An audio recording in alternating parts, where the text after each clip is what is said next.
വിശ്വാസികളായ നമ്മെ സംബന്ധിച്ചിടത്തോളം ആരോഗ്യമുള്ള കാലത്തോളം ഊർജ്ജസ്വലരായി ആവേശമുള്ളവരായി അള്ളാഹുവിൻ്റെ നിയമങ്ങൾ ഉൾക്കൊള്ളുന്നവരായി മുസ്ലിമാണ് എന്നതിൽ അഭിമാനമുള്ളവരായി അള്ളാഹുവിനെ സൂക്ഷിച്ചുകൊണ്ട് ജീവിക്കുന്നവരായി നാം മാറണമെങ്കിൽ നമ്മുടെ മനസ്സിൽ എപ്പോഴും ഉണ്ടാകേണ്ട ഒരു ചിന്തയാണ് യഥാർത്ഥത്തിൽ നമ്മുടെ വിഷയം. നാം അനുഗ്രഹീതരാണ് എന്ന് നമ്മൾ നമ്മളോട് തന്നെ ആവർത്തിച്ച് പറഞ്ഞു കഴിഞ്ഞാൽ നമുക്ക് ഈ ദുനിയാവിൽ ഒരുപാട് നന്മകൾ ചെയ്യാൻ സാധിക്കും. അതല്ലാതെ നമ്മുടെ ജീവിതത്തിലെ ചെറിയ പരീക്ഷണങ്ങൾ, പരാതികൾ, ഇല്ലായ്മകൾ, ഇതിനെക്കുറിച്ചൊക്കെ നാം കൂടുതൽ ചിന്തിച്ചുകൊണ്ട് ഭാവിയെക്കുറിച്ചുള്ള ആശങ്കകൾ, മക്കളുടെ കാര്യം, പേരമക്കളുടെ കാര്യം, അവരുടെ വിവാഹം, നമുക്ക് പ്രായമായി കഴിഞ്ഞാൽ എന്താകും, ഇങ്ങനെ ഭാവിയെക്കുറിച്ച് ആശങ്കപ്പെട്ടും നിലവിൽ നിലനിന്നു പോകുന്ന ഈ സാഹചര്യത്തിൽ എന്തെങ്കിലുമൊക്കെ ശാരീരികമോ മാനസികമോ സാമ്പത്തികമോ ആയ പ്രയാസങ്ങളെ കുറിച്ച് ചിന്തിച്ചുകൊണ്ടും ജീവിച്ചാൽ നമുക്ക് സത്യസന്ധമായ രൂപത്തിൽ നാം അനുഗ്രഹീതരാണ് എന്ന് നമുക്ക് പറയാൻ കഴിയില്ല. അത് എവിടെയൊക്കെയാണ് യഥാർത്ഥത്തിൽ നമ്മെ ബാധിക്കുക? നമ്മൾ ഒരുപാട് പ്രശ്നമുള്ളവരാണ്, നമുക്കൊരുപാട് പ്രതിസന്ധികളുണ്ട്, പരാധീനതകളുണ്ട് എന്ന് നമ്മൾ ആലോചിക്കുകയും ചിന്തിക്കുകയും ചെയ്താൽ യഥാർത്ഥത്തിൽ അത് നമ്മുടെ ആരാധനകളെ വരെ ബാധിക്കും. നമുക്ക് സ്വസ്ഥമായി ഒന്ന് നമസ്കരിക്കാൻ പലപ്പോഴും കഴിയില്ല. കാരണം നമ്മൾ കുറെ പ്രശ്നമുള്ള ആളുകളാണ്. നമുക്കൊന്ന് സ്വസ്ഥമായി സമാധാനമായി സന്തോഷത്തോടെ ദിക്റും ദുആയും ചൊല്ലി വിശുദ്ധ ഖുർആൻ പാരായണം ചെയ്ത് അള്ളാഹുവിന്റെ മാർഗത്തിൽ അധ്വാനിച്ച് ജീവിക്കണമെങ്കിൽ നമ്മുടെ മനസ്സിൽ നാം ഉണ്ടാക്കിയെടുക്കേണ്ട ഒരു വൈകാരികതയാണ് കൈഫൽ ഹാൽ, എന്താണ് വിശേഷം, അൽഹംദുലില്ലാ ഖൈർ, സുഖമാണ്, അനുഗ്രഹീതനാണ് ഞാൻ എന്ന് മനസ്സിൽ നിന്നുകൊണ്ട് നമ്മൾ പറയുക. നമ്മൾ അനുഗ്രഹീതരാണ്. കൈഫൽ ഹാൽ എന്ന് ചോദിച്ചു കഴിഞ്ഞാൽ സൈൻ അൽഹംദുലില്ലാ, ബിഖൈർ അൽഹംദുലില്ലാ എന്നൊക്കെ അതിന് മറുപടി പറയണമെന്ന് നമ്മൾ പഠിച്ചിട്ടുണ്ടാകും. അതിനു വേണ്ടി പറയുന്നതല്ല. അൽഹംദുലില്ലാ, സുഖമാണ്, സന്തോഷമാണ്, ഖൈറാണ്, അള്ളാഹുവിന്റെ സ്തുതി എന്ന് ആത്മാർത്ഥമായി പറയുന്ന ഒരു മനുഷ്യനിൽ നിന്ന് ഉൾക്കൊള്ളുന്ന ഒരു ആവേശമുണ്ട് എല്ലാ കാര്യങ്ങൾക്കും. ഞാൻ അനുഗ്രഹീതനാണെങ്കിൽ പിന്നെ എന്തുകൊണ്ട് ആ അനുഗ്രഹങ്ങൾക്ക് എനിക്ക് നന്ദി കാണിച്ചുകൂടാ? ഞാൻ അനുഗ്രഹീതനാണല്ലോ. അപ്പൊ നമ്മൾ അങ്ങനെ അൽഹംദുലില്ലാ എന്ന് പറയണമെങ്കിൽ, അതല്ലെങ്കിൽ നാം അനുഗ്രഹീതരാണ് എന്ന് വിചാരിക്കണമെങ്കിൽ ഒരു മനുഷ്യൻ എത്ര അനുഗ്രഹം വേണം? അപ്പൊ നമ്മൾ ഇങ്ങനെയൊക്കെ പറഞ്ഞാലും ഒരു മനുഷ്യൻ അങ്ങനെ തോന്നുന്നില്ലെങ്കിലോ, ഞാൻ അങ്ങനെ അനുഗ്രഹീതനൊന്നും അല്ല, ഞാൻ അനുഗ്രഹീതനാണെന്ന് വെറുതെ അങ്ങ് വിചാരിക്കാൻ പറ്റുമോ? ഞാൻ അനുഗ്രഹീതനല്ല എന്നൊരു മനുഷ്യന് തോന്നുന്ന കുറെ പ്രശ്നങ്ങൾ ഉണ്ടാകും. അയാൾക്ക് കുറെ പരാതികൾ പറയാനുണ്ടാകും. അവിടെയാണ് നബി കരീം സല്ലല്ലാഹു അലൈഹി വസല്ലം 3 കാര്യങ്ങൾ പറഞ്ഞു.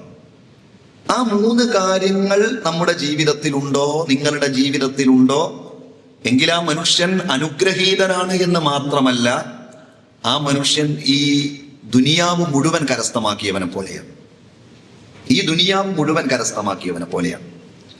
അതാണ് നബി കരീം സല്ലല്ലാഹു അലൈഹി വസല്ലം പറഞ്ഞത്, മൻ അസ്ബഹ മിൻകും ആമിനൻ ഫീ സിർബിഹി മുആഫൻ ഫീ ജസദിഹി ഇൻദഹു ഖൂതു യൗമിഹി വകഅന്നമാ ഹീസത ലഹു ദുനിയാ ബിഹദാഫിരിഹാ. 3 കാര്യങ്ങളാണ് പറഞ്ഞത്.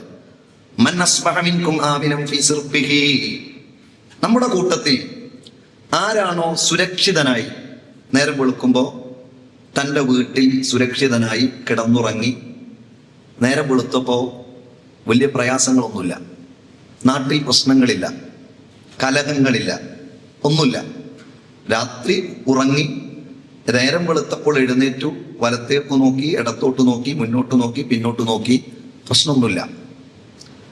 അപ്പൊ അങ്ങനെ ഒരു നിർഭയത്വം, ഒരു അമ്ന് നിങ്ങൾക്കുണ്ടോ? ഒരു നാട്ടിൽ അമ്നുണ്ടോ? അപ്പൊ നമ്മൾ ആലോചിക്കേണ്ടത്, അമ്നില്ലാത്ത ഒരുപാട് നാടുകളുണ്ട്, നിർഭയത്വം ഇല്ലാത്ത ഒരുപാട് നാടുകളുണ്ട്. അപ്പൊ അത് വലിയ അനുഗ്രഹമാണ്. അപ്പൊ നമ്മൾ ആലോചിച്ച് നോക്കിയിട്ടുണ്ടോ, നമ്മുടെ നിർഭയത്വം നഷ്ടപ്പെട്ട കുറെ സന്ദർഭങ്ങൾ നമുക്ക് തന്നെ ഉണ്ടായിട്ടുണ്ട്. അന്ന് നമ്മുടെ കയ്യിൽ സമ്പത്തുണ്ട്, സൗകര്യങ്ങളുണ്ട്, വാഹനമുണ്ട്, വീടുണ്ട്, എല്ലാവരും ഉണ്ട്. പക്ഷെ നമ്മുടെ നിർഭയത്വം നഷ്ടപ്പെട്ടിരുന്നു. അപ്പൊ അതിൽ ഒന്ന് രണ്ട് കാര്യങ്ങൾ നമ്മൾ ആലോചിക്കുമ്പോൾ നമുക്ക് മനസ്സിലാവും. ഇപ്പൊ NRCയുമായി ബന്ധപ്പെട്ട വിഷയങ്ങൾ തുടക്കത്തിൽ വന്ന സമയം, ഇപ്പൊ ഇനി വന്നാലും നമുക്ക് വലിയ ബേജാറൊന്നും ഉണ്ടാവില്ല. ഫസ്റ്റ് വന്ന സമയം 65-70 വയസ്സായ ആളുകളൊക്കെ പണ്ട് പഠിച്ച സ്കൂളിലേക്ക് പോയി രേഖയുണ്ടാക്കുന്ന ഒരു തിരക്കുണ്ടായിരുന്നു. കല്യാണം കഴിഞ്ഞു പോയ പെൺകുട്ടികളൊക്കെ മാതാപിതാക്കളെ വീട്ടിൽ വിളിച്ച്, എൻ്റെ ബർത്ത് സർട്ടിഫിക്കറ്റ് അവിടെ ഉണ്ടോ, എൻ്റെ SLC ബുക്ക് അവിടെ ഉണ്ടോ, ഞാൻ ഇവിടെ തന്നെ ജനിച്ചതാണെന്നുള്ളതിന് രേഖ അല്ലേ എന്ന് ചോദിച്ചിങ്ങനെ വല്ലാത്തൊരു പ്രതിസന്ധിയിലൂടെ ചില ആളുകളെങ്കിലും പോയൊരു സമയം ഉണ്ടായിരുന്നു. അന്ന് നമുക്ക് എന്തിന്റെ കുറവായിരുന്നു? അന്ന് നമ്മൾ ആളുകൾ പറഞ്ഞു, പടച്ചോനെ ഇനി ഒന്നുമില്ലെങ്കിലും ഇവിടെ ഈ രേഖയൊക്കെ ഉണ്ടായി കുട്ടിയേക്കും പേരക്കുട്ടിയേക്കും ഇവിടെ ജീവിച്ചു പോകാനുള്ളൊരു വകുപ്പുണ്ടായാൽ മതിയായിരുന്നു എന്നുള്ളതാണ്. അത് കഴിഞ്ഞ് കുറച്ച് വന്നപ്പോൾ കോവിഡ് വന്നു. കോവിഡിന്റെ തുടക്കം. ഗൾഫിൽ മരണങ്ങൾ വരുന്നു, നാട്ടിൽ മരണങ്ങൾ വരുന്നു, രോഗിയായ മാതാവിനെ കാണാൻ കുടുംബത്തിൽ ആളുകൾ വരുന്നു, കാണാതെ തിരിച്ചു പോകുന്നു. ഒരു വീട്ടിൽ തന്നെ 10-15 ദിവസം ഒരു റൂമിൽ കഴിയുന്നു. കുട്ടിക്കും കോവിഡാണ് എന്ന് വെളിപ്പെടുന്നു, ഭർത്താവിന് കോവിഡ് വന്നു എന്നറിയുന്നു. ഗൾഫിൽ നിന്ന് വന്നവർ 14-20 ദിവസം പല സെന്ററുകളിലും നിൽക്കുന്നു. നമ്മളൊക്കെ അവിടെ പോയി അവർക്ക് കാവല് നിന്നിരുന്ന സമയമുണ്ട്. എവിടെ ഇരിക്കാൻ വയ്യ, എവിടെ ഇരുന്നാലും അപ്പൊ സാനിറ്റൈസർ എടുക്കുക, ഇരുന്നോടത്ത് പരട്ടുക, കയ്യമ്മ പരട്ടുക, അവിടെ പരട്ട, വായിലല്ലാത്തടത്തൊക്കെ നമ്മൾ പരട്ടിയിട്ടുണ്ട്. അതാണ് നിർഭയത്വം നഷ്ടപ്പെടുക എന്ന് പറഞ്ഞാൽ. അപ്പൊ നബി കരീം സല്ലല്ലാഹു അലൈഹി വസല്ലം പറയുകയാണ്, മൻ അസ്ബഹ മിൻകും ആമിനൻ ഫീ സിർബിഹി. നാം നേരം വെളുത്ത് എഴുന്നേൽക്കുമ്പോൾ ഒരു നിർഭയത്വമുള്ള അവസ്ഥ നമ്മുടെ ജീവിതത്തിൽ ഉണ്ടോ എങ്കിൽ നാം അനുഗ്രഹീതരാണ്. രണ്ടാമത്തേത് പറഞ്ഞു, മുആഫൻ ഫീ ജസദിഹി. നമ്മുടെ ശരീരത്തിന് ആഫിയത്തുണ്ടോ, ശരീരത്തിന് സൗഖ്യമുണ്ടോ, നാം അനുഗ്രഹീതരാണ്. അപ്പോഴേ നമുക്ക് അൽഹംദുലില്ലാഹ് എന്ന് പറയാൻ കഴിയുള്ളൂ. ശരീരത്തിന് ആഫിയത്തുണ്ടോ, അനുഗ്രഹീതരാണ്. എന്തുണ്ടായി നിങ്ങളൊന്ന് ആലോചിച്ച് നോക്കും. നമ്മൾ ഇങ്ങനെ ഇന്ന് ഞാൻ ഈ മെഡിക്കൽ കോളേജിന്റെ വഴിയിലൂടെ ഇങ്ങനെ പോകുന്നത്, അപ്പൊ കുറെ ആളുകൾ ബേജാറോടുകൂടി നടക്കുകയാണ്. നമ്മൾ വളരെ ശ്രദ്ധിച്ച് സൂക്ഷിച്ച് വാഹനം ഓടിക്കുകയാണ്. കാരണം നമുക്ക് കുറെ തിരക്കുണ്ടാവും. നമുക്ക് ഇവിടെ എത്തണം എന്നുള്ള തിരക്കായിരിക്കും. ഇന്ന സമയത്ത് മീറ്റിങ്ങിന് എത്തണം, അതല്ലെങ്കിൽ ഇന്ന സ്ഥലത്ത് ടെക്സ്റ്റൈൽസിൽ എത്തണം. പക്ഷെ ആളുകൾ നടക്കുന്നതോ, ചില ആളുകളൊക്കെ മൊബൈൽ ഫോണ് ഇങ്ങനെ പിടിച്ച് കേൾക്കുന്നുണ്ട്. ഒരു പക്ഷേ അവിടുന്ന് മോന്റെ മെസ്സേജ് ആയിരിക്കും, എന്ത്, ഡോക്ടർ വന്നിരുന്നു, ഉപ്പാന്റെ കാര്യം സംസാരിച്ചു, 2 ദിവസം കഴിഞ്ഞ് സർജറി ഉണ്ട് എന്ന് പറഞ്ഞു. കാരണം ആ വോയിസ് കേൾക്കുന്ന ആളുടെ മുഖം കേട്ടാ അറിയാം എന്തോ ഒരു പ്രയാസകരമായ അവസ്ഥയാണ്. അല്ലാതെ വേണ്ടാത്ത പാട്ടല്ലേ കേൾക്കണത്, വോയിസാണ് വാപ്പാനെ കുറിച്ച്. അപ്പൊ ചില ആളുകൾ ഇങ്ങനെ പോകുന്നുണ്ട് അതിനുള്ളിൽ. ചില ആളുകളുടെ ഒരു മ്ലാനമായിട്ടുള്ള മുഖങ്ങളിലാണ് കുറെ ആളുകൾ നടക്കുന്നത്. ഇനി ഇവിടുന്ന് ഇറങ്ങിയിട്ട് നമ്മൾ ആ ബേബി മെമ്മോറിയൽ ഹോസ്പിറ്റലിൽ 1 മണിക്കൂർ അതിന്റെ മുന്നിൽ നിന്ന് കഴിഞ്ഞാൽ പല കേസുകൾ ഇങ്ങനെ വരും.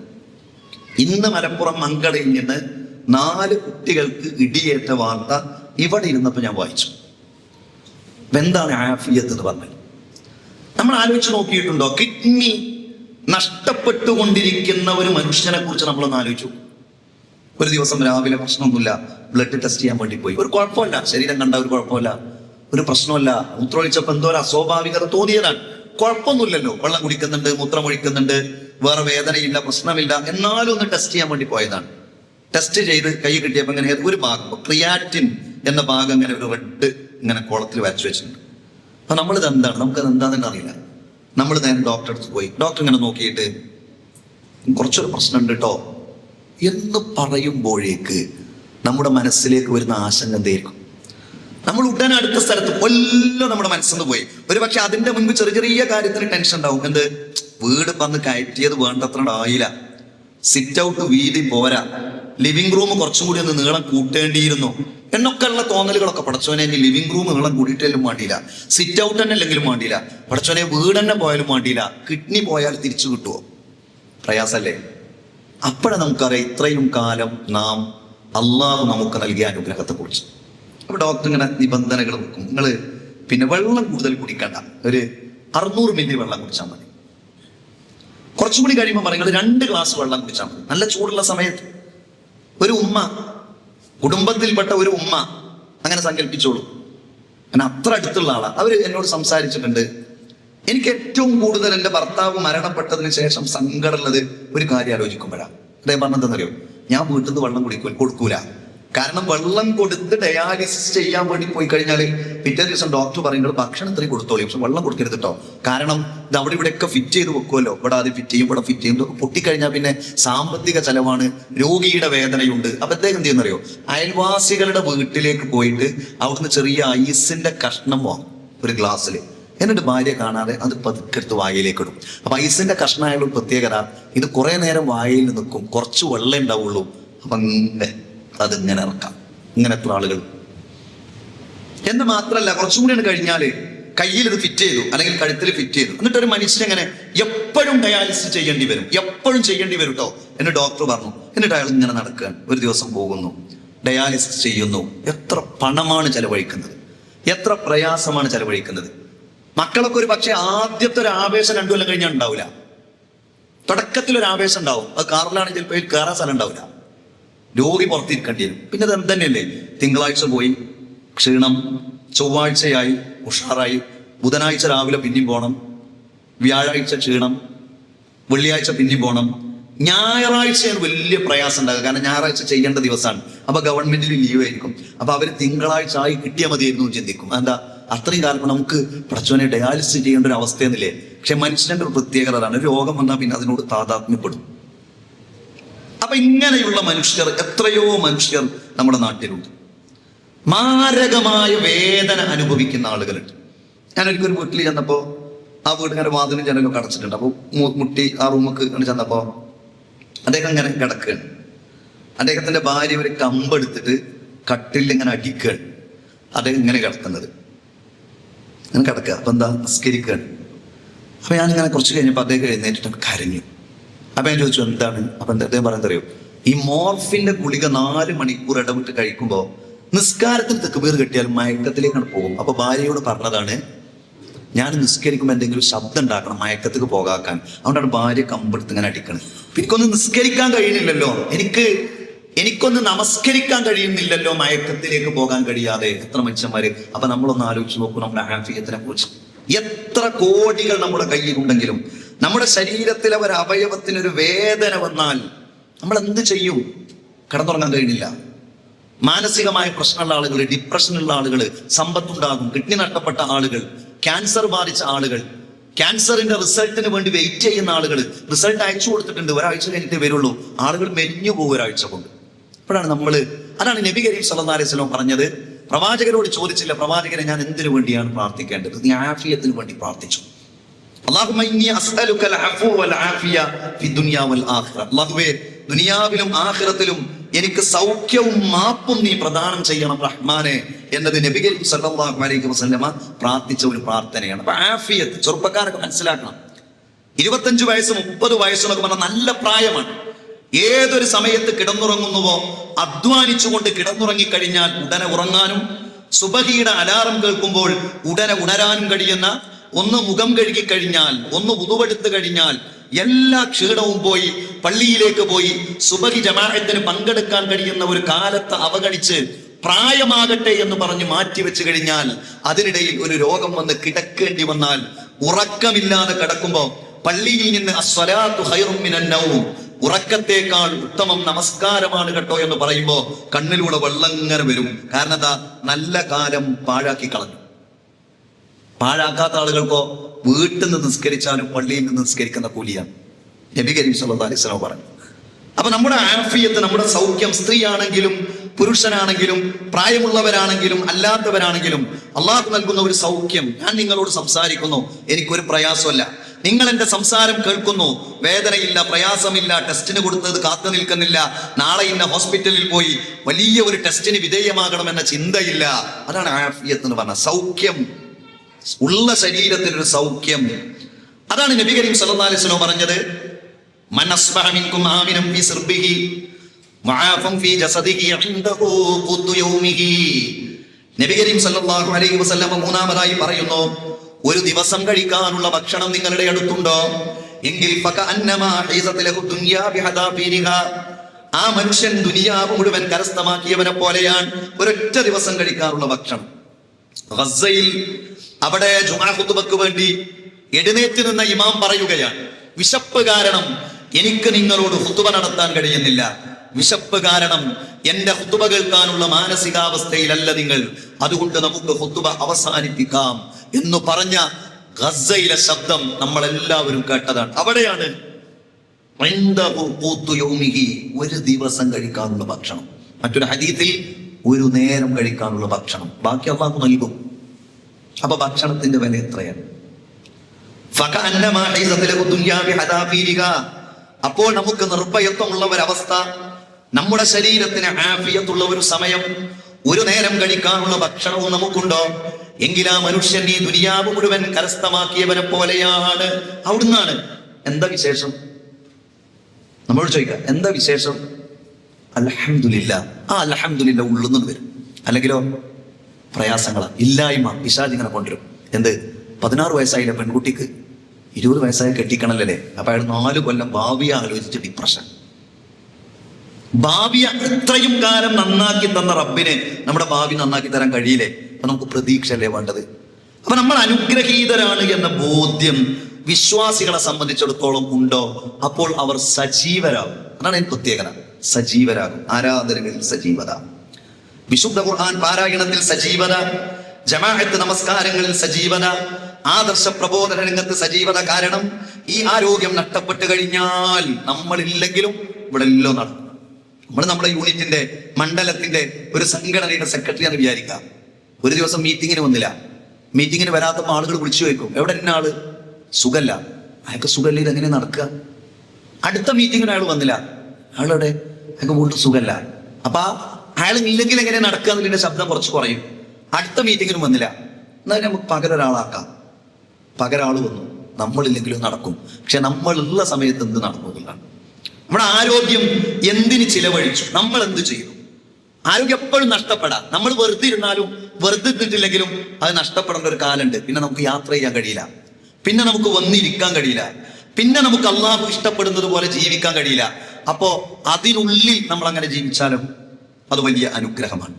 ഒന്ന്, നാം അനുഗ്രഹീതരാണ്. മറ്റൊന്ന്, ഈ അനുഗ്രഹം നീങ്ങിപ്പോകുന്നതിൽ നിന്ന് അള്ളാഹുവിനോട് നമ്മൾ ദുആ ചെയ്യണം. അപ്പൊ അതിലൊരാശ്വാസമുണ്ട്.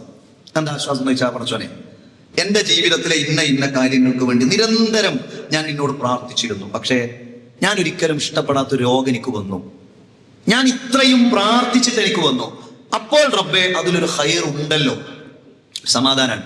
ഇപ്പൊ നബി കരീം സല്ലല്ലാഹു അലൈഹി വസല്ലമ പഠിപ്പിച്ച കുറെ പ്രാർത്ഥനകളുണ്ട്. അല്ലാഹുമ്മ ഇന്നി അഊദു ബിക മിൻ സവാലി നിഅമതിക വതഹബ്ബുലി ആഫിയതിക വഫുജാഅതി നിഖമതിക വജമീഇ സഖതിക. നമ്മൾ എപ്പോഴും പ്രാർത്ഥിക്കേണ്ട ഒരു പ്രാർത്ഥനയാണ്. അല്ലാഹുമ്മ, അല്ലാഹുവേ, ഇന്നി അഊദു ബിക മിൻ സവാലി നിഅമതിക, അല്ലാഹുവേ, നീ നൽകിയ നിഅമത്തുകൾ എന്നിൽ നിന്ന് നീങ്ങിപ്പോകുന്നതിൽ നിന്ന് ഞാൻ നിന്നോട് രക്ഷയെ ചോദിക്കുന്നു. നമ്മളൊക്കെ എന്താ അനുഗ്രഹീതരാണ്. നമ്മൾ പറഞ്ഞല്ലോ, അത് പെട്ടെന്ന് വരുന്ന ദുരന്തങ്ങൾ, പ്രയാസങ്ങൾ, നിഅമത്ത് നീങ്ങിപ്പോകുക. നമുക്ക് കാലുണ്ട്, കാല് മുറിച്ചു മാറ്റേണ്ടി വന്നൊരവസ്ഥ ഉണ്ടെങ്കിലോ, നമുക്ക് കിഡ്നിയുണ്ട്, അത് പ്രയാസം നേരിടുന്ന ഒരു അവസ്ഥയായാലോ, ഇപ്പൊ എത്ര അനുഗ്രഹങ്ങൾ. നമ്മുടെ വിശ്വാസവും ആദർശവും അടക്കമുള്ള കാര്യങ്ങൾ നമ്മുടെ നിഅമത്താണ്. നമ്മുടെ റബ്ബിനോട് പ്രാർത്ഥിക്കപ്പെടച്ചവനെ, എന്റെ നിഅമത്ത് എന്നിൽ നിന്ന് നീങ്ങിപ്പോകുന്നതിൽ നിന്ന്, അനുഗ്രഹം നീങ്ങിപ്പോകുന്നതിൽ നിന്ന് ഞാൻ നിന്നോട് രക്ഷയെ ചോദിക്കുന്നു. അല്ലാഹുവേ, നീ എനിക്ക് നൽകിയ ആഫിയത്ത്, സൗഖ്യം, എന്റെ ശരീരത്തിന്റെ സുഖം, അത് നീങ്ങിപ്പോകുന്നതിൽ നിന്ന് രക്ഷയെ ചോദിക്കുന്നു. അല്ലേ? ഒരു ഡോക്ടറുടെ അടുത്തേക്ക് ഒരാൾ ചെന്നു. ഡോക്ടർ ചോദിച്ചു, എത്ര വയസ്സാ? 70 വയസ്സ്. 70 വയസ്സായില്ലേ? കുറച്ച് വേദനയും വരുത്തൊക്കെ ഉണ്ടാവും. ആരെങ്കിലും അത് കേൾക്കണ ഇഷ്ടപ്പെടുന്നുണ്ടാവും? ഇല്ല, ഇഷ്ടല്ല. 40 വയസ്സായാലും വിചാരിക്കും 70 വയസ്സായ പിന്നെ വേദന ഉണ്ടാവും. നമ്മുടെ ശരീരത്തിൽ ആത്മാവ്, നമ്മുടെ റൂഹ്, നമ്മുടെ കൽബ് ഇതൊക്കെ നമ്മളിങ്ങനെ ഓർമ്മയുള്ള കാലത്ത് നമുക്കൊന്നും ശരീരത്തിന് വരുന്ന നമുക്ക് ഇഷ്ടമല്ല. വേദന വന്ന് നമ്മൾ ചെയ്യുക, പ്രായം വേദന സഹിക്കാൻ കഴിയും. ബാക്കിയുള്ളവർക്ക് പറയാം, അത്ര പ്രായക്കായില്ലേ, നമുക്ക് വേദന സഹിക്കാൻ കഴിയണില്ല. നമ്മൾ റബ്ബിനോട് പറയേണ്ടത്, ആഫിയത്ത് എന്ന് പറഞ്ഞാൽ ആരോഗ്യമല്ല, ജിമ്മൻ. ആഫിയത്ത് എന്ന ഉള്ള ശരീരത്തിൽ ഉണ്ടാകുന്ന ഒരു സുഖമുണ്ട്, സൗഖ്യം, വേദനയും പ്രയാസമൊന്നും ഇല്ലാതെ റബ്ബിനോട് പ്രാർത്ഥിക്കണം.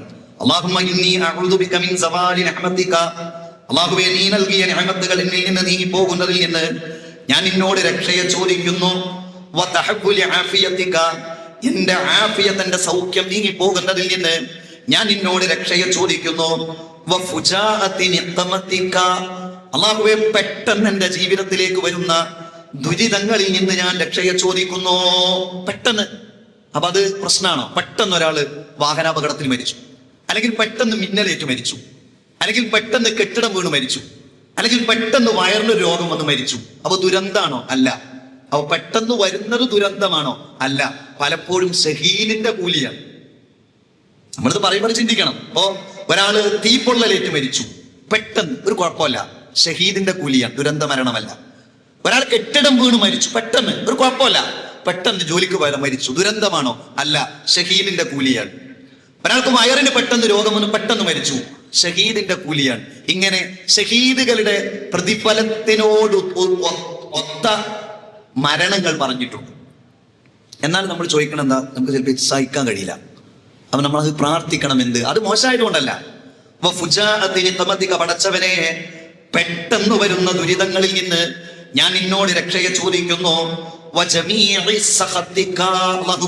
നിന്റെ എല്ലാ കോപങ്ങളിൽ നിന്നും ഞാൻ നിന്നോട് രക്ഷയെ ചോദിക്കുന്നു. അപ്പൊ നമ്മൾ തമ്മിലുള്ള ദേഷ്യവും കോപമൊക്കെ പറഞ്ഞ് അഡ്ജസ്റ്റ് ചെയ്യാം. പക്ഷെ നമ്മുടെ ജീവിതത്തിലെ ചില സ്വഭാവങ്ങൾ, ചില കാരണങ്ങൾ, ചില പ്രവർത്തനങ്ങൾ കാരണം അള്ളാഹ്ക്ക് നമ്മൾ ഇഷ്ടമല്ലാതെ, പടച്ചോന് നമ്മളെ ഇഷ്ടമല്ല, അതിൽ നിന്ന് നമ്മൾ അള്ളാഹുവിനോട് രക്ഷയെ ചോദിക്കണം. അപ്പൊ ആഫിയത്ത്, അനുഗ്രഹം നിലനിൽക്കാനുള്ള പ്രാർത്ഥന ഉണ്ടാകണമെങ്കിൽ നമ്മൾ അതിലാണ് നിലകൊള്ളുന്നത് എന്ന ബോധ്യം ഉണ്ടാകണം. അല്ലെ ഈ പ്രാർത്ഥന ഉണ്ടാവില്ല. അപ്പോഴാണ് ഈ പ്രാർത്ഥന നമ്മൾ പ്രാർത്ഥിക്കുക. മറ്റൊരു പ്രാർത്ഥന നബി കരീം സല്ലല്ലാഹു അലൈഹി വസല്ലം പഠിപ്പിച്ചു. അല്ലാഹുമ്മ ഇന്നി അഊദു ബിക മിൻ ജഹദിൽ ബലാഇ. അല്ലാഹുവേ, സഹിക്കാൻ കഴിയാത്ത പരീക്ഷണങ്ങളിൽ നിന്ന് ഞാൻ നിന്നോട് രക്ഷയെ ചോദിക്കുന്നു. ജഹദിൽ ബലാ, സഹിക്കാൻ കഴിയാത്ത പരീക്ഷണം മനുഷ്യന് വരും. പക്ഷെ സഹിക്കാൻ, വേദന വന്നു സഹിക്കാൻ കഴിയണില്ല, മക്കൾ പെട്ടെന്ന് മരിച്ചു സഹിക്കാൻ കഴിയണില്ല, ദുരിതങ്ങൾ വന്നു സഹിക്കാൻ കഴിയണില്ല. നമ്മൾ അള്ളാഹുവിനോട് തേടണം. അല്ലേ? നമ്മൾ രാത്രി കടന്നുറങ്ങുന്ന നേരത്ത് നമ്മൾ ഉളുവെടുത്ത് ഫാത്തിഹയും ഇഖ്ലാസും നാസും ഫലഖും ഒക്കെ ചൊല്ലി, ആയത്തുൽ കുർസിയൊക്കെ ചൊല്ലി നമ്മൾ അവസാനം ഓതുന്ന 2 ആയത്തുണ്ട്. സൂറത്തുൽ ബഖറയുടെ അവസാന 2 ആയത്ത്. അല്ലേ? ആമന റസൂലു ബിമാ ഉൻസില ഇലൈഹി മിൻ റബ്ബിഹി എന്ന് പറഞ്ഞു. ലാ യുകല്ലിഫുല്ലാഹു നഫ്സൻ ഇല്ലാ വസ്അഹാ ലഹാ മാ കസബത് വഅലൈഹാ മക്തസബ റബ്ബനാ ലാ തുആഖിദ്നാ ഇൻ നസീനാ ഔ അഖ്തഅനാ റബ്ബനാ വലാ തഹ്മിൽ അലൈനാ ഇസ്റൻ കമാ ഹമൽതഹു അലൽ ലദീന മിൻ ഖബ്ലിനാ ربنا ولا تحملنا ما لا طاقة لنا به واعف عنا واغفر لنا وارحمنا أنت مولانا فانصرنا على القوم الكافرين. എന്താ പറയുന്നത്? ربنا ولا تحمل علينا إصرا كما حملته على الذين من قبلنا. അല്ലാഹുവേ, മുൻഗാമികൾക്ക് നൽകിയതുപോലുള്ള പ്രയാസങ്ങൾ ഞങ്ങൾക്ക് തരരുത്.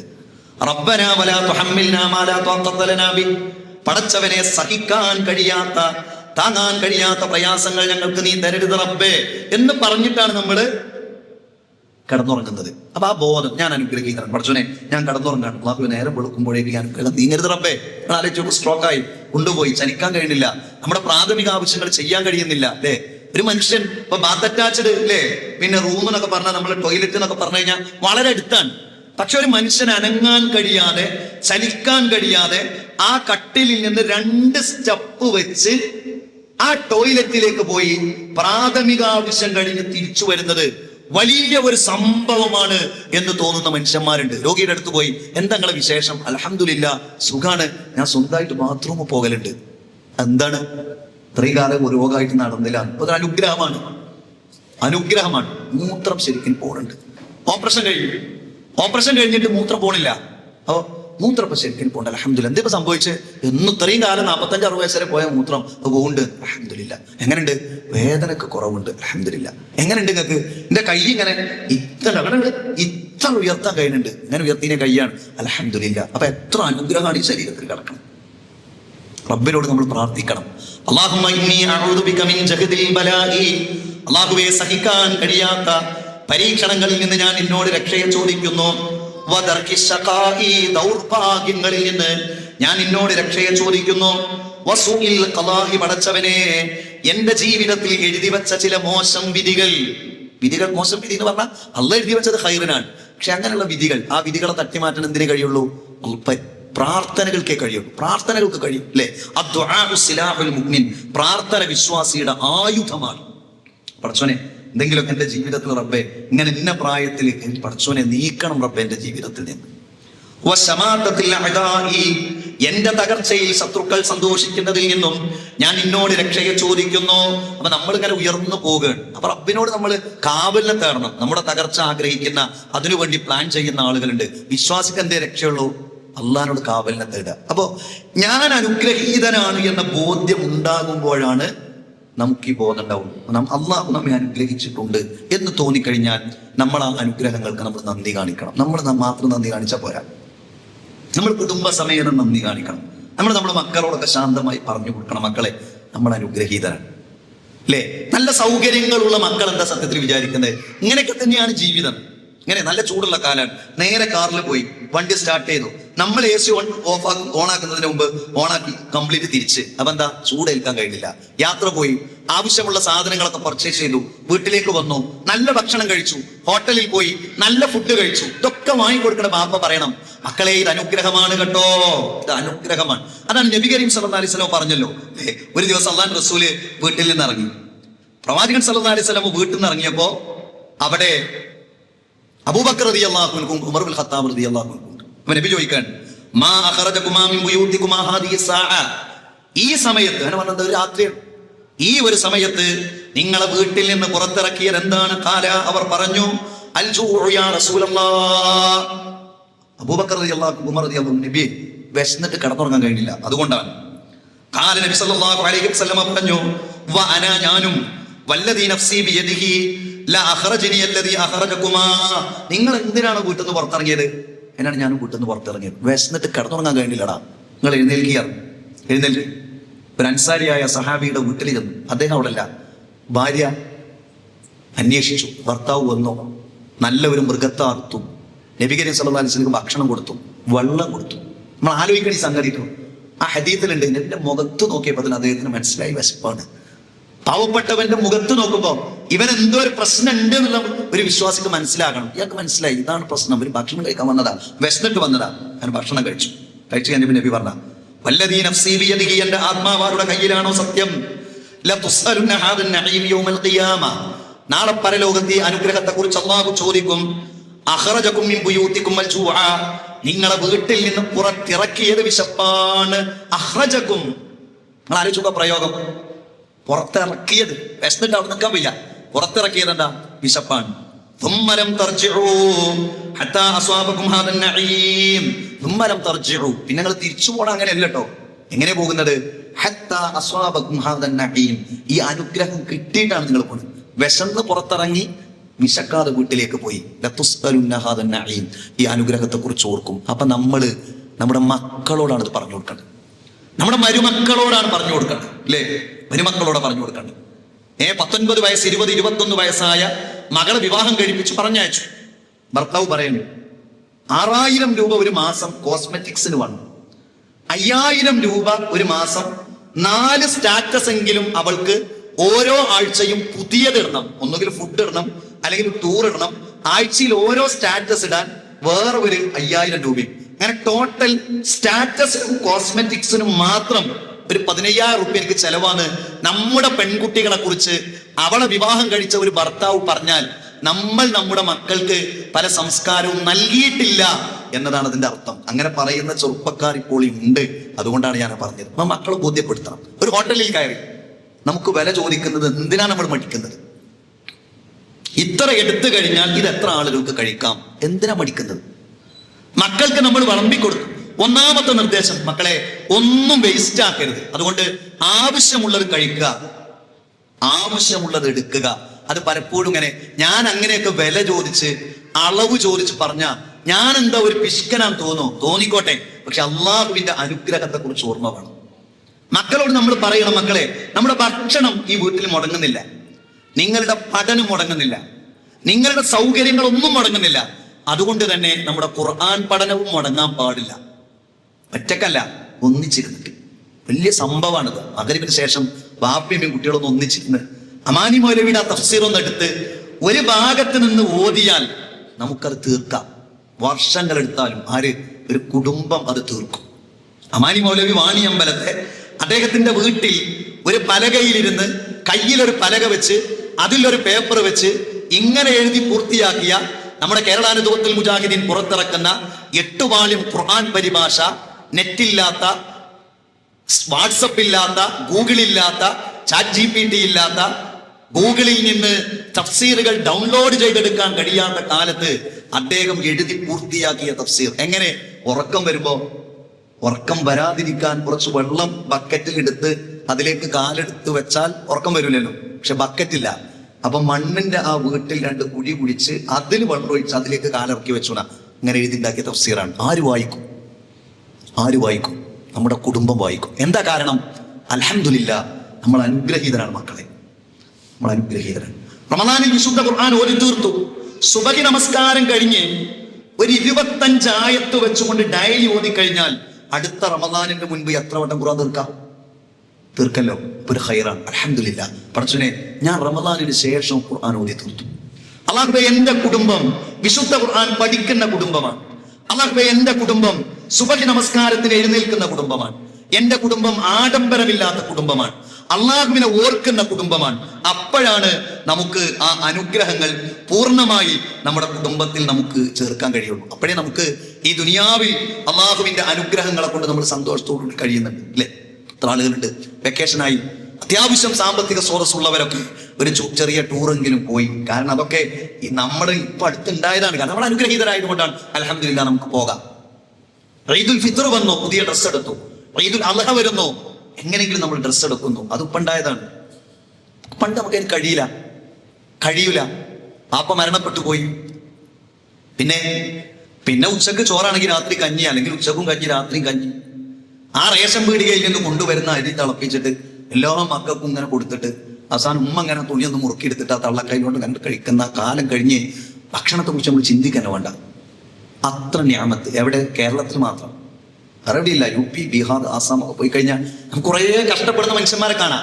അള്ളാഹുവിന്റെ ഒരു ഞാമത്താണ്. ഈ അനുഗ്രഹത്തിന് നന്ദി കാണിക്കണം. അപ്പൊ ഇവിടെ സന്തോഷിച്ചതുപോലെ നമ്മുടെ മക്കളെ നമുക്ക് പരലോകത്തും കാണണം.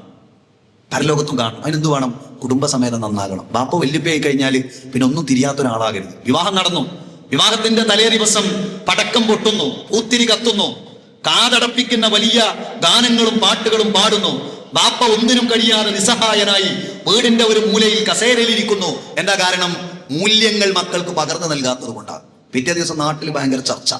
ഇന്നയാൾ പള്ളിന്റെ ആളല്ലേ, അയാൾ സംഘടന ആളല്ലേ, എന്താ അവിടെ കാണിക്കണേ? മിമ്പർമ കയറി കുത്തുമ പറയാൻ പറ്റില്ല. കാരണം എന്താണെന്ന് ചോദിച്ചാൽ ആരോട് പറയുന്നു? ആര് കേൾക്കുന്നു? മക്കളോട് പറയണം. മക്കളെ, വിവാഹം എന്ന് പറഞ്ഞ ഒരു ആഘോഷം മാത്രമല്ല, അതൊരു ആരാധന കൂടിയാണ്.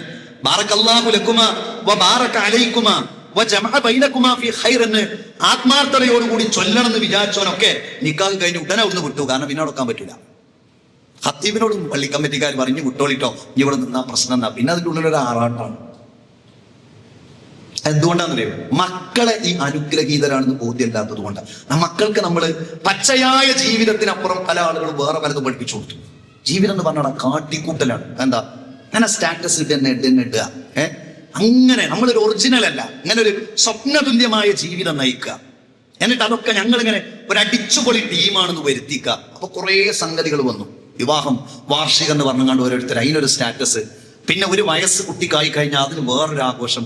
കുട്ടിയുടെ സുന്നത്ത് കല്യാണം നടത്തുമ്പോൾ അതിന് വേറൊരു ആഘോഷവും. വീട്ടിൽ നിന്ന് ഇറങ്ങുന്നത് മുതൽ, വണ്ടിയിൽ കയറുന്നത് മുതൽ, ഹോസ്പിറ്റലിൽ ഡോക്ടറുടെ റൂമിലേക്ക് കയറുന്നത് മുതൽ, അവനെങ്ങനെ ഏറ്റി വണ്ടിയിലേക്ക് വെക്കുന്നത് മുതൽ, അത് വേറൊരു ആഘോഷം. ആഘോഷം കഴിഞ്ഞിട്ട് ആലോചിക്കാനില്ലാത്ത ഒരു സമയം വരുമ്പോ ഇല്ല. അപ്പൊ അതുകൊണ്ട് തന്നെ കുട്ടികൾ വേറെ റേഞ്ച്, ബാപ്പ വേറെ റേഞ്ച്. അപ്പൊ നമുക്കൊരു സമാധാനം ഉണ്ടാവില്ല. ഉണ്ടല്ലോ, നമുക്കൊരു സമാധാനം കിട്ടണല്ലോ. പക്ഷേ എന്റെ മക്കൾ എന്തല്ല മക്കളാണ്, കണ്ടോ നിസ്കരിക്കാൻ പോണ്. അപ്പൊ ഇവിടെയുള്ള സന്തോഷം അവിടെയും കിട്ടും. അത് ഖുർആൻ പറഞ്ഞല്ലോ, വല്ലദീന ആമനു വത്തബഅതുഹും ദുർരിയ്യതുഹും. വിശ്വസിച്ച ആളുകൾ, ആ വിശ്വസിച്ച ആളുകളെ അവരുടെ മക്കളും പിൻപറ്റും. വത്തബഅതുഹും ദുർരിയ്യതുഹും ബിഈമാനിൻ. വിശ്വാസത്തോടെ ഈ ബാപ്പയെയും ഉമ്മയെയും മക്കളും പരലോകത്ത് പിൻപറ്റും. അൽഹഖ്നാ ബിഹിം ദുർരിയ്യതഹും. പരലോകത്ത് ബാപ്പയും ഉമ്മയും സ്വർഗത്തിലേക്ക് പോകുമ്പോ ആ മക്കളെയും അവരുടെ കൂടെ സ്വർഗത്തിലേക്ക് അങ്ങനെ പ്രവേശിപ്പിക്കും. വമാ അലത്നാകും മിൻ അമലിഹിം മിൻ ശൈഇൻ. ആ ബാപ്പയുടെയോ ഉമ്മയുടെയോ പ്രവർത്തനങ്ങളിൽ നിന്ന് ഒന്നും നഷ്ടപ്പെടാതെ തന്നെ ബാപ്പാന്റെ ഉമ്മാനോട് മക്കൾ കൊടുക്കല്ല. അങ്ങനത്തെ ഒരു ഏർപ്പാടല്ല. മറിച്ചോ ബാപ്പയും നല്ലതായിരുന്നു, മക്കളും നല്ലതായിരുന്നു. അപ്പൊ ബാപ്പയും പോണീന്റെ കൂടെ ഒട്ടും ഒരു അമലും കുറയാതെ ഈ മക്കളും സ്വർഗത്തിലേക്ക് പോകും.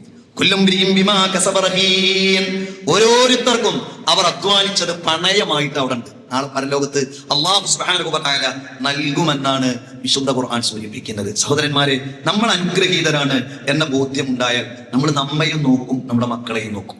നമ്മൾ ഉപദേശിക്കും, നമ്മൾ നിർദ്ദേശിക്കും. ഉപദേശവും നിർദ്ദേശവും പുതിയ കാലത്ത് പഴമയാണ് എന്ന് ബോധ്യപ്പെടുന്ന ഒരു കാലത്ത് നമ്മൾ ജീവിക്കുന്നത്.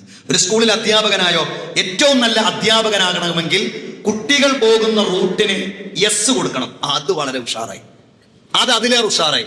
നിങ്ങൾ രണ്ടാളും കമ്പനിയാണല്ലേ, നിങ്ങൾ ഫ്രണ്ട്സാലേ, അതിനപ്പുറമാണോ? ഉഷാറാണല്ലോ. അയാൾ ഭയങ്കര മാതൃകായോഗ്യനായ അധ്യാപകനായി അങ്ങനെ നിൽക്കണം എന്നതാണ് പഠിപ്പിച്ചു കൊടുക്കുന്നത്. അപ്പൊ ആരും ആരുടെയും അഡ്വൈസ് ഒന്നും സ്വീകരിക്കൂല, ആരും ആരെയും ഉപദേശിക്കാൻ വരണ്ട എന്നതാണ് പുതിയ കാലം പറയുന്നത്. ഇസ്ലാം അങ്ങനെയല്ല പറയുന്നത്. നമ്മൾ അനുഗ്രഹീതരാണോ? നമ്മുടെ മക്കളോട് പലതും നമ്മൾ പറയണം, പലതും കൽപ്പിക്കണം. നമ്മൾ അനുഗ്രഹീതരാണ് എന്ന് ബോധ്യപ്പെടുത്തണം. ഖുർആൻ പറഞ്ഞല്ലോ, വഅമുറ അഹ്ലക ബിസ്സലാത്തി, നിങ്ങൾ നിങ്ങളുടെ കുടുംബത്തോട് നമസ്കാരത്തെ കുറിച്ച് പറയണമെന്നല്ല, നിങ്ങൾ നിങ്ങളുടെ കുടുംബത്തോട് നമസ്കാരത്തെ കുറിച്ച് നിങ്ങൾ കൽപ്പിക്കണം. വസ്തബിർ അലൈഹാ, ആ കൽപ്പിക്കുന്നതിൽ നിങ്ങൾക്ക് നല്ല ക്ഷമയും വേണം. അപ്പൊ പറയാ ഒരു 18 വയസ്സായി 22 വയസ്സായി ഇനി ഞാൻ പറയണം, സ്വബർ വേണം, നിരന്തരം പറയണം. അല്ല പറയാ, ലാ നസ്അലുക റിസ്ഖൻ, നിങ്ങളോട് ഞാനൊരു ഉപജീവനവും ചോദിക്കുന്നില്ല. നഹ്നു നർസുഖുക, ഞാനാണ് നിങ്ങൾക്ക് ഉപജീവനം നൽകുന്നത്, അനുഗ്രഹം നൽകുന്നത്. വല ആഖിബത്തു ലിത്തഖ്വാ, നല്ല പര്യവസാനം തഖ്വയുള്ളവർക്കാണ്. അപ്പൊ അല്ല പറയാ, നിങ്ങൾ എനിക്കൊരു ഉപജീവനമൊന്നും നൽകുന്നില്ല, ഞാനാണ് നിങ്ങൾക്ക് അനുഗ്രഹം നൽകുന്നത്. അങ്ങനെ പറഞ്ഞാൽ എന്താ? ഞാനാണ് നിങ്ങൾക്ക് അനുഗ്രഹം നൽകുന്നത്, നിങ്ങളുടെ മക്കൾക്ക് അനുഗ്രഹം നൽകുന്നത് ഞാനാ, നിങ്ങൾക്ക് അനുഗ്രഹം നൽകുന്നത് ഞാനാ. അതുകൊണ്ട് കുടുംബത്തോട് നമസ്കാരത്തെ കുറിച്ച് പറയണം, കുടുംബത്തോട് ധാർമ്മികതയെ കുറിച്ച് പറയണം, കുടുംബത്തോട് നന്മയെ കുറിച്ച് പറയണം എന്നാണ് വിശുദ്ധ ഖുർആൻ സൂചിപ്പിക്കുന്നത്. അപ്പൊ നമ്മൾ അനുഗ്രഹീതരാണ്. ആ ബോധം, നമ്മുടെ വിശ്വാസം, നമ്മുടെ കർമ്മം, നമ്മുടെ ചിന്തകൾ, നമ്മുടെ ആലോചനകൾ ഇതൊക്കെ ഇങ്ങനെ ആകാനുള്ള കാരണം എന്താ? നമ്മൾ അനുഗ്രഹീതരായതുകൊണ്ടാണ്. നമ്മുടെ ചിന്തകളൊക്കെ, നമ്മുടെ വിശ്വാസാകപ്പാളി, നമ്മൾ വേറെ കുറെ ലിബറൽ കാഴ്ചപ്പാടും ആശയവുമുള്ള ആളുകളായി മാറി. എന്തായിരിക്കും അവസ്ഥ? നമ്മൾ നല്ലത് ചിന്തിക്കുന്നു, നല്ലത് പറയുന്നു, നല്ല കാര്യങ്ങളെ കുറിച്ച് സംസാരിക്കുന്നു, നേരം വെളുത്താൽ നല്ല കാര്യങ്ങൾ ചെയ്യാൻ വേണ്ടി ഇറങ്ങി പുറപ്പെടുന്നു. ഇതൊക്കെ അള്ളാഹുവിന്റെ നിഅമത്താണ്. ഈ നിഅമത്തുകൾ അള്ളാഹു നൽകിയതാണ് എന്ന ബോധ്യത്തോടുകൂടി അതിന് അള്ളാഹുവിനോട് നന്ദി കാണിച്ചുകൊണ്ട് ജീവിക്കാൻ കഴിയുക. ആ നിഅമത്തുകൾ നീങ്ങിപ്പോകാതിരിക്കാൻ അള്ളാഹുവിനോട് ദുആ ചെയ്യുക. അള്ളാഹുവിന് ആത്മാർത്ഥമായി അള്ളാഹുവിലേക്ക് അടുക്കാൻ. അല്ലെ, നബി കരീം സല്ലല്ലാഹു അലൈഹി വസല്ലമ മുആദ് ഇബ്നു ജബൽ റളിയല്ലാഹു അൻഹുവിനോട് പറഞ്ഞ ഒരു പ്രാർത്ഥനയുണ്ട്, പ്രധാനമാണത്. അല്ലാഹുമ്മ അഇന്നി അലാ ദിക്രിക, പടച്ചവനെ നിന്നെ ഓർക്കാൻ എന്നെ നീ അനുഗ്രഹിക്കണം റബ്ബേ. എപ്പോഴും പടച്ചോണ്ട് ട്ടോ, അല്ലാഹ് ഉണ്ട് ട്ടോ, അള്ളാഹു ഇത് ചെയ്യുന്നത് കാണുന്നുണ്ട് ട്ടോ. അതാണ് പടച്ചവനെ നിന്നെ ഓർക്കാൻ. വശുക്രിക, നിനക്ക് നന്ദി കാണിക്കാൻ. വഹുസ്നി ഇബാദത്തിക, ഏറ്റവും നന്നായി നിനക്ക് ഇബാദത്ത് ചെയ്യാനും. അല്ലാഹുവേ നീ എന്നെ അനുഗ്രഹിക്കണം റബ്ബേ എന്ന പ്രാർത്ഥന റബ്ബിനോട് നാം നിരന്തരമായി പ്രാർത്ഥിക്കുക. നമ്മുടെ മക്കളുടെ കാര്യത്തിൽ നമ്മുടെ മക്കളെ നിരന്തരമായി ഉപദേശിക്കുക. നമ്മുടെ ആരോഗ്യമുള്ള കാലം ബിസിനസ് ചെയ്യാനുള്ളതാണ്, പണമുണ്ടാക്കാനുള്ളതാണ്, കച്ചവടം ചെയ്യാനുള്ളതാണ്, പ്രവാസിയാകാനുള്ളതാണ്, ഭൗതികത നേടിയെടുക്കാനുള്ളതാണ്. അതോടുകൂടെ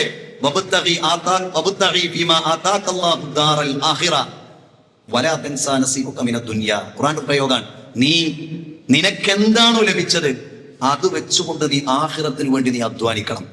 ദുനിയാവിനെ നീ വിസ്മരിക്കുകയും വേണ്ട. നമ്മളെന്താ പറയാ? നമ്മൾ പലപ്പോഴും പറയാം, പരമാവധി ദുനിയാവുക്കുള്ളത് ഉണ്ടാക്കണം, ആഖിറത്തിനെ മറക്കും വേണ്ട. അങ്ങനെയല്ല ഖുർആൻ പറഞ്ഞത്. ഖുർആൻ പറഞ്ഞത് പരമാവധി ആഖിറത്തിന് വേണ്ടി നീ ചെയ്യണം. എന്താണോ നിന്റെ അടുത്ത്, സമ്പത്താണോ, സൗകര്യങ്ങളാണോ, വാഹനമാണോ, നിന്റെ ആരോഗ്യമാണോ, മക്കളാണോ, എന്താണോ, പരമാവധി പരലോകത്തിന് വേണ്ടി ചെയ്യാം. പരലോകം മാത്രം മതിയോ? അല്ല, വലാ തെൻസ, നീ മറക്കണ്ട. ദുനിയാവിന്റെ ഓഹരി നീ മറക്കുകയും വേണ്ട. ഈ അനുഗ്രഹം അള്ളാഹു നൽകിയതിന് നന്ദി കാണിച്ച് അള്ളാഹുവിന്റെ നല്ല ദാസന്മാരാകാൻ വേണ്ടി നിരന്തരം റബ്ബിനോട് പ്രാർത്ഥിച്ച് വഴികേടിലേക്ക് മാറാതെ, പുതിയ കാലമാണ്, ഒരുപാട് സാഹചര്യങ്ങളും സംവിധാനങ്ങളും സൗകര്യങ്ങളും ഒക്കെ എങ്ങനെ ജീവിക്കാനും നമ്മുടെ മുൻപിലുണ്ട്. കാരണം ആ തരത്തിലുള്ള ആഹ്ലാദകരമായ ഒരു ലോകമാണ് സോഷ്യൽ മീഡിയ എന്ന് പറഞ്ഞാൽ. അങ്ങനെയൊക്കെ നമ്മളോട് ആയാലും തോന്നിപ്പോവും.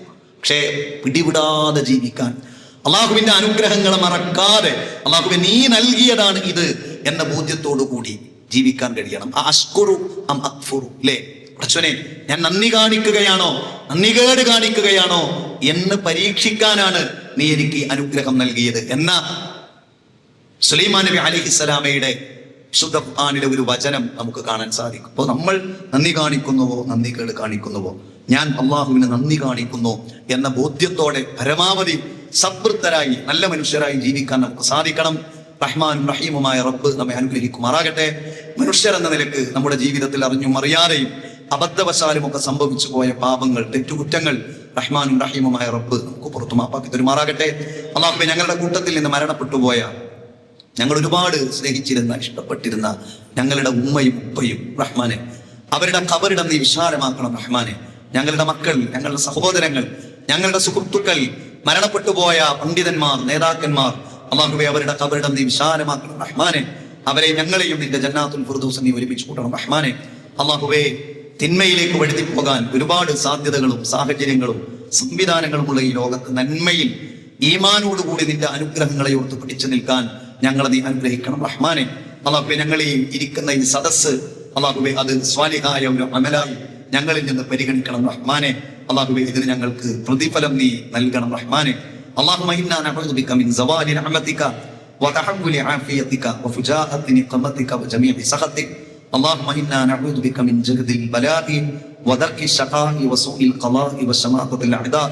ربنا آتنا في الدنيا حسنة وفي الآخرة حسنة وقنا عذاب النار. ربنا تقبل منا إنك أنت السميع العليم وتب علينا إنك أنت التواب الرحيم واغفر لنا يا غافر المذنبين والحمد لله رب العالمين.